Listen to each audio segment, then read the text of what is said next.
I spent probably about 4 or 5 years where I felt like that. I felt like it was just never going to end. I was always doing work for other people and not enough going deep for myself. But I just kept going because I believed I would.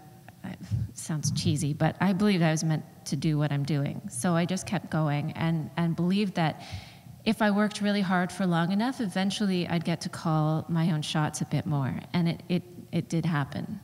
Absolutely did happen. Trust that people out there are seeing the work you're doing and seeing you trying to go deeper. And that is valued by people very, very much. I say over and above maybe whether you have like the flashiest lighting design and the best theater surrounding your work. People will see that you're going for something. And it's that striving, I think, that really inspires people. I know, it's really, really hard. It's really, really hard. It is. But hopefully some of the things we're saying here today will give you other resources. I guess this might tie into what Shannon was asking about finding one solid piece of advice, the most important thing. And for me, I think the most important thing is to find all the pieces that you put together to make yourself as a person that can pay the rent and feed themselves and dance and deepen the artistry. Sort of one side of it is look at yourself as a small business, and all the things you do are supporting that small business, whether it's photography or arts administration or dancing, or maybe you have to, maybe you work at a Starbucks, or maybe I worked at the University of Toronto on and off for 5 years to cobble together my life too. There's that side of it. And the other side is if you can find something in everything you're doing, whether it's the Starbucks University of Toronto job or whether it is something that's more clearly feeding into your artistry, if you can find some way that you can relate it to what you want to do as an artist, it'll feel so much more satisfying and not as draining. And remember that 90 to 95% sure that it's going to end, and you will find a place where you get to call the shots. I mean, I had a baby, and that made me actually stand up and say, well, I guess I'm not an emerging artist anymore. I better be,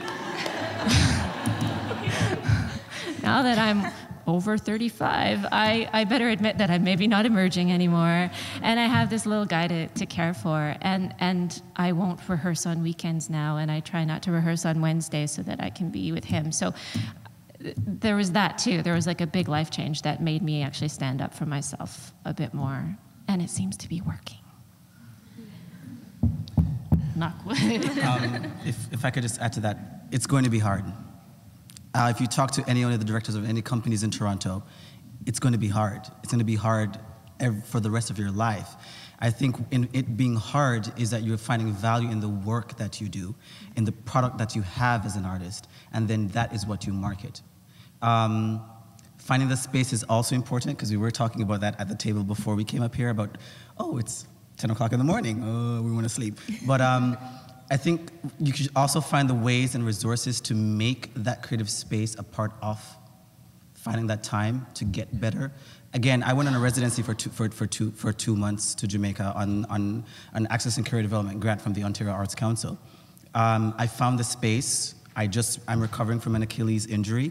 I found the space to recover, to heal, to create, to actually influence a festival that goes on, a dance festival there, all on funding that came from. America doesn't even have this funding. I danced here for 6 years. America doesn't even have half the funding we have here. So I think it's about finding, again, those resources and believing in what you do. And a very good point is actually articulating, on a grant perspective, being able to articulate what is it you're passionate about and making those particular connections and go for it. Aim big, because if you aim big, you might end up on the second rung, and it's not bad there. And I remember doing track at York, and our coach used to always say, so what if you enter the race and you come up without a medal? You've learned, you've experienced, and that only makes you better for the next round. And literally, aim big, aim high, and make it happen. Just find the ways to do so.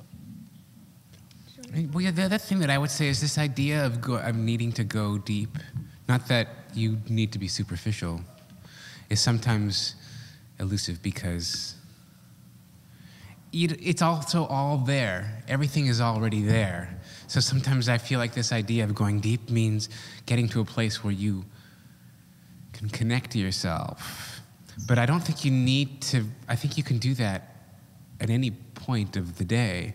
I think it's just about making sure that you're doing things in your life that bring you joy, that bring you like zest and make you feel good about yourself. Because when I don't feel good about myself, my art is shit.